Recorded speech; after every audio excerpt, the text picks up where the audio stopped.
everyone. I am so excited for today's episode of Port St. Lucie Talks. We have the mayor of Port St. Lucie herself here, Shannon Martin. Welcome to Port St. Lucie Talks. How are you? I'm great. So happy to have you here. We have so many key questions for the people from Port St. Lucie especially. You're going to know so much about this city, and I'm really excited for you guys to learn everything she has to tell us. So first of all, we want to know, share your inspiring journey from becoming mayor, because you were vice mayor and before that you were in the council, correct? Yes. So I moved here with my husband and my two kids in 2006. My husband is a police officer with our police department, and I wanted to immediately start getting involved in the community and learning about where I was going to raise my children and have my family be for the rest of our lives. So I started going to city council meetings. I started going to planning and zoning meetings, starting to really learn. My background is in as a paralegal, so I've done many different facets of law. So I thought that would help me with being an elected official. Yeah. And so I ran for office first in 2010, and then ran again in 2014 and 18. And then in 2016, the mayor at the time appointed me as vice mayor. Great. And then when our mayor left in 2021 early, I ran for the special election in 2021 and 22 for the full term to become mayor. Oh, so you had to go through first on the 21 and then, so you were elected twice? Yes. Oh, wow. Because of the fact that he left his term early, so we had to have that that's election. Good. Yes. Oh, great. Awesome. What are some key lessons you've learned since taking the office, especially during the transition, like we said, from vice mayor to mayor? It's definitely different from being a member of the city council to mayor. People who live in different areas have different ideas about what the mayor does and the mayor, what the mayor can do. Right. So in a lot of places, the mayor is a strong mayor form of government. Right. But here in Port St. Lucie, we are a city council, city manager form of government. And so it's a little bit different because when making decisions, it's a 5-member city council that makes the decisions for the city, not just the mayor. Some people, like I said, some people don't understand that, so it's been a little challenging, and I have to explain that. That is a little bit different. Yes, Yeah. and people think that the mayor can do basically anything and everything. Right. And so that's been some of the challenges, is that sometimes no is no. Sometimes there are things that we can't do. Some things are at state level or at a county level. Right. And it's hard for people to understand that sometimes because they think that, like I said, the mayor's You can role. do whatever you ask. You can just say, oh, yeah, we can do that. Right. So, Okay. yeah. Port St. Lucie has experienced remarkable growth. That's undeniable under your leadership, most than anything. What are the most exciting developments happening in the city right now, and how do they benefit the community? So the most exciting things that we have going on right now is, so we just opened Pioneer Park on June 15th. Beautiful. We had our groundbreaking for traditional regional park. Last week, we just opened another park, Riverland Paseo Park. Beautiful, in the tradition area, Southwest Annexation area. And also just did a groundbreaking on our new police training facility that will be ready in a year and a half. Wow. And the reason for that is because our police officers didn't have a place to train that's solely in Port St. Lucie. They'd have to share time and space at Indian River State College or go for training out in Okeechobee. Oh, that's really good. Right. So we wanted to make sure that our officers can train here locally.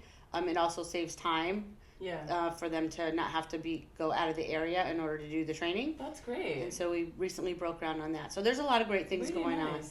Talking about police, I wanted to point out, one reason why my family moved, we looked immediately to how the crime was in this area, because we didn't know anything about this area before.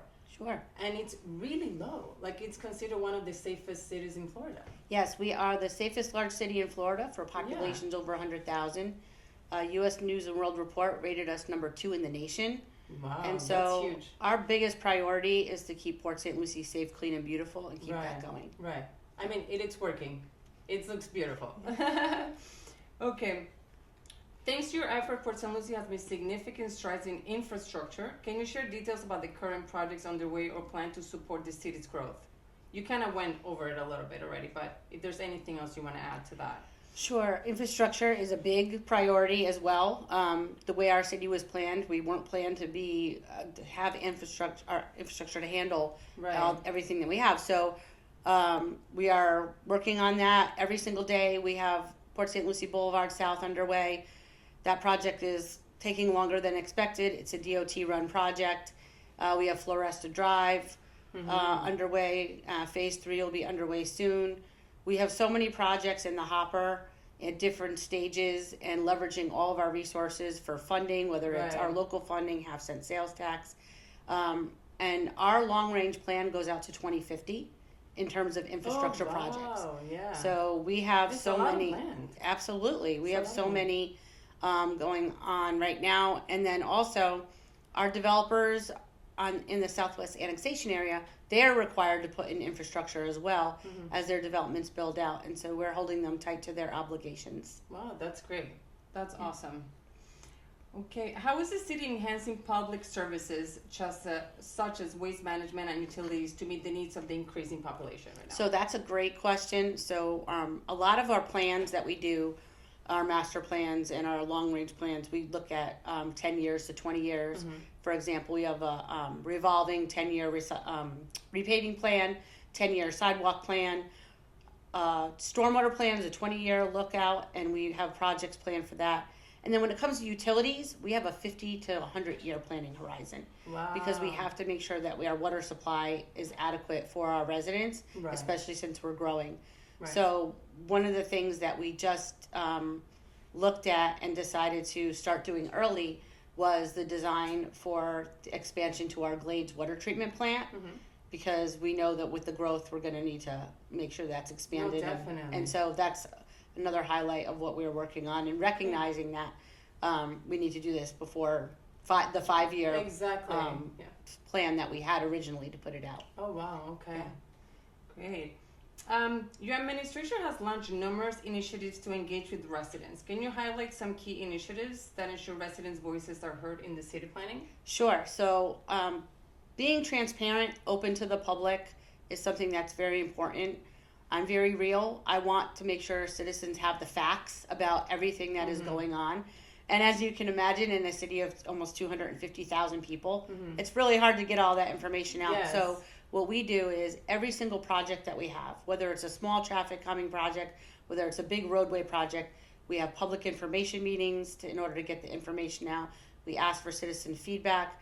We do a citizen summit every year in February, invite the public in, showing them everything that we're doing in the city, get their feedback, get their ideas. We also have a citizen survey we put out once a year. And another thing that we do, which is really great and our residents love, is we provide a 6-week class called City University. Oh, I did not hear about this. Yes, we invite the residents in. It's 6 weeks, Thursdays, and we talk to our residents about all our departments, everything that is going on. We even bring in the EDC, which is the Economic Development Council, to talk about the economics of our city. Oh, nice. We bring in the property appraiser, Michelle Franklin, to talk about taxes and how properties are assessed. Because exemptions, very important. Exactly, because we really want as many citizens as possible to understand how our city government works. And also, it combats against a lot of the misinformation and disinformation that's out there. We want people to know the facts. And I spend a lot of time, probably more than most mayors, on social media. Yeah. Especially when I see things that are not correct, because I truly want to make sure that people have the there's the a lot of miscommunication. Definitely. Yeah. Especially with social media now. People put things all over the place. That's right. Great. How does the city support local businesses and foster economic development, particularly in light of the recent growth? So, when it comes to small business, that's really important to us, because small businesses are the backbone of our community. Yeah. So we've partnered with IRSC and the Small Business Resource Center and the SBDC. We give grants for small businesses. Oh, nice. We have a business navigator position in the city, Elijah Wooten, and it is his job to meet up with people who want to start businesses or attract businesses in Port St. Lucie. and to help guide them through the process, because it can be a grueling process with location and planning and zoning in the building department, and even financial help on how to run a business. And that's why we partner with IRSC and the Small Business Development Group to do that. That's great. People don't know like what it really takes, you know. Like in the chamber also, they're really helpful there with all the information for people that are starting new businesses. Absolutely. So it's a great thing. And as a matter of fact, so to give an example, are you familiar with the Kitty Cup? It's our cat cafe, the first one ever in Port St. Lucie. I saw it recently. Yes. Right. Yes, so I saw that. Melanie, she came to me in 2022 and said, I want to start a small business, a cat cafe. I'm a crazy cat lady. I love cats. Yeah. So great. It worked out perfectly. I love that. And so I sent her to the chamber. I sent her to the Small Business Development Group. Right. And then she had a great experience, learned all the ins and outs. The before you sign the lease program to learn about, hey, should I really be important. Here? Yeah, for sure.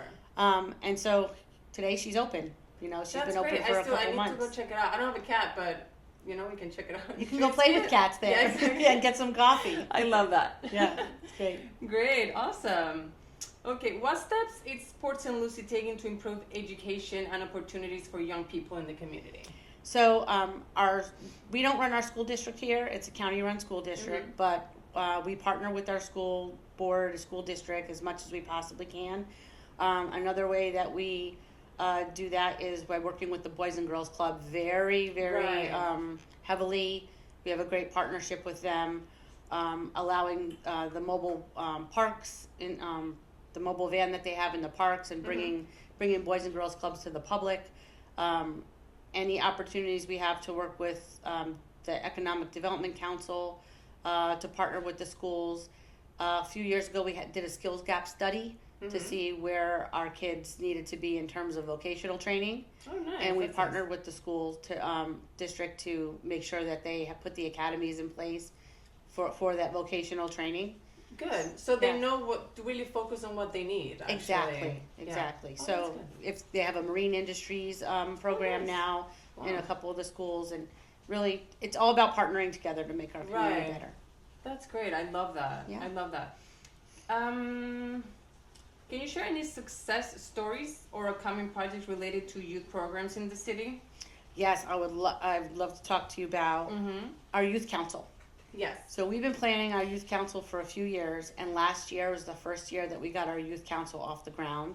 We had 11 great kids from our area high schools here, and immersed them into local government, brought them to Florida League of Cities conference, took them up to Tallahassee to learn how to speak to our legislative delegation. And it was so successful that this year we have 45 applications for our youth council. No way. Absolutely. It's absolutely so great. That's great. These kids are amazing, and we want to embrace them and make sure that they're all involved in our local government, because they're the ones that are our future, right? So I mean, if they're already, wanting to learn all these things now, they're going to be like amazing when they're in their 20s, 30s, and that's what we need here. We do. We want them to be our future leaders. Yeah. We want them, if they're going to go away, we want them to come back home, exactly. right, from college or whatever it is they do, and be our local leaders. Yeah, definitely. Yeah. That's great. I love that. Okay, well, Port St. Lucie is thriving. What are some of the biggest challenges you're facing, and how are you addressing them with the innovative solutions? Yeah, so our biggest challenge is our growth, right? Because we're trying to keep up. And so using data and innovation to inform our decisions is something that's been really important to us for the last several years.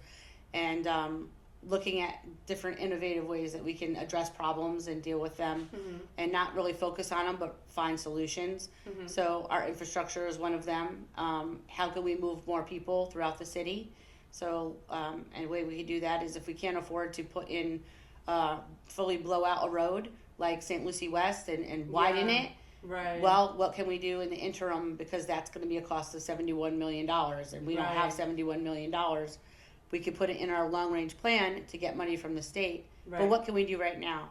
So we took a look at the entire corridor and said, why don't we extend the turn lanes all the way down the corridor on both sides? And this will absolutely help for movement of people, movement of more cars, exactly. And stop the backup. So that's just one example. But we are looking at data-driven and innovative solutions in every facet of the organization Right. to be as efficient and as effective as we possibly can.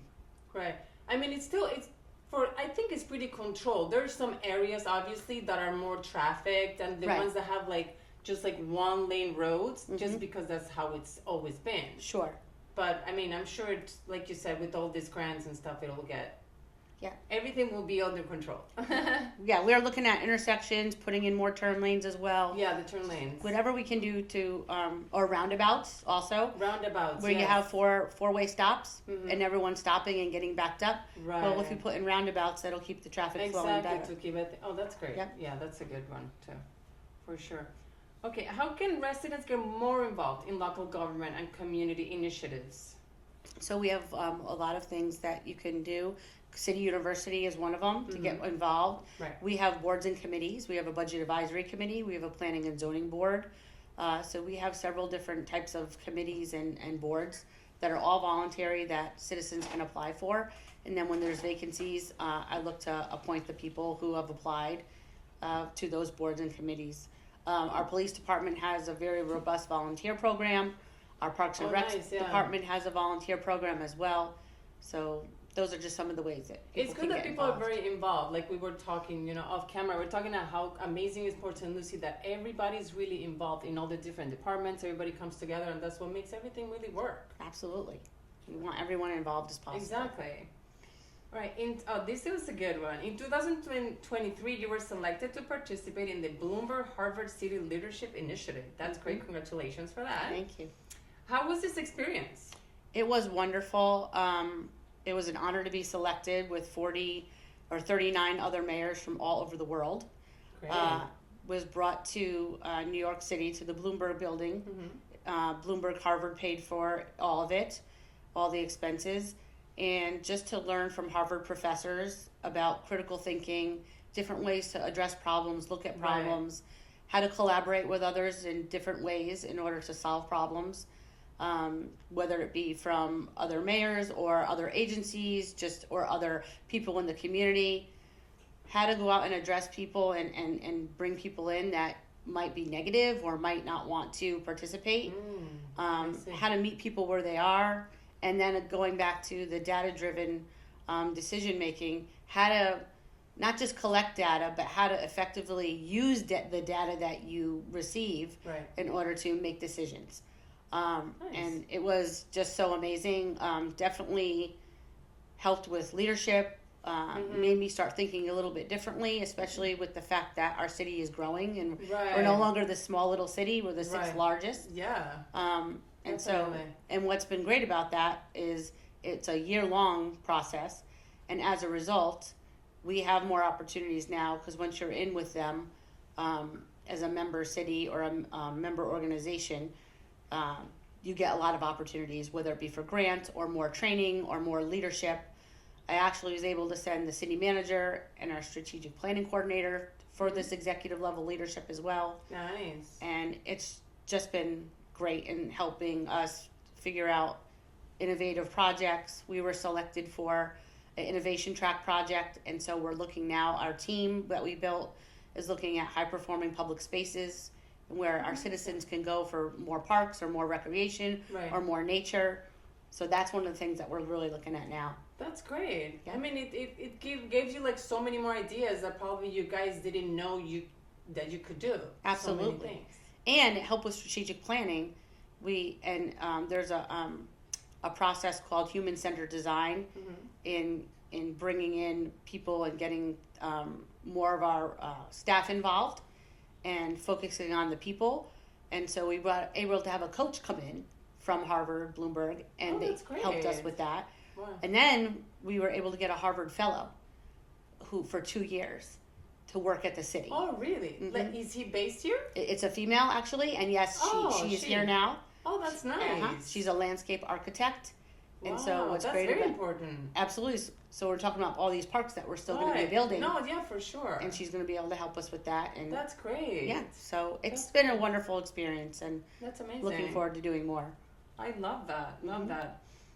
Okay, the city of Port St. Lucie received $50 million in grants last year for projects that tie directly to different aspects of the city's strategic plan, including projects for water quality, playgrounds, the arts, homeowners and renters assistance, trees, and vital infrastructure projects. Can you talk more about that? Yeah, so we are always striving, like I said, to leverage our resources. We try to go for every grant we possibly can, because what that does is that helps us with not having to put the burden on our taxpayers in order to pay for the things that we need. So we got $25 million from the American Rescue Plan Act funding. Wow. And so we've been able to use that for our infrastructure projects. We're always trying to get you grants for utilities, for everything we possibly can get grants for. We got $1 million recently for tree planting, and our residents have said that they were concerned about the trees going away as a result of development. Of course, and definitely. so we applied for that grant, and now we can plant more trees. So everything we could possibly do to get grants, we're looking to do. We also made our grants team a little bit bigger, added extra person and an employee to help look for more grants. Right. We also have a federal lobbyist on board now that helps us with getting grants as well. And we also got a National Endowment of the Arts grant recently. Nice. And what's great about it is once you're in those programs and you've received them, you're more apt to get grants in the future. No, definitely. I mean, they see the stage or where the funding comes from. You have to, so people know, like you have to show really what you're going to do exactly, very detailed, so they know where it's really going to. Absolutely. And what they like to see, the federal agencies and the state agencies like to see shovel-ready projects. So what we try ready to go. Ready to go. So what we try to do is we try to design as many projects as we can, so that when it comes to a grant opens up, we could say, "Hey, we already have this. This is it. We just need the money." Right. And then if it's a grant match, we'll set aside some money for the match funding. But that's what we do, and we'll continue to do, because every little bit helps to move our community forward. For sure. So things don't get stagnant and you continue. Sure. That's awesome. Okay, what is your vision for the future of Port St. Lucie, and what are the key priorities for your administration moving forward? So that's a great question. So our key priorities, key elements are continue to improve our quality of life, right? Do everything we can to improve the quality of life in the city for every single person who lives here. So public safety will continue. Economic development will continue, looking at Jobs Corridor 2.0, because our Jobs Corridor is getting pretty much built out from original vision. What we thought would take 20 years only took 6 years. Wow, so how can we capitalize on bringing more jobs? Right. Especially the fact that we are such a heavily residential city.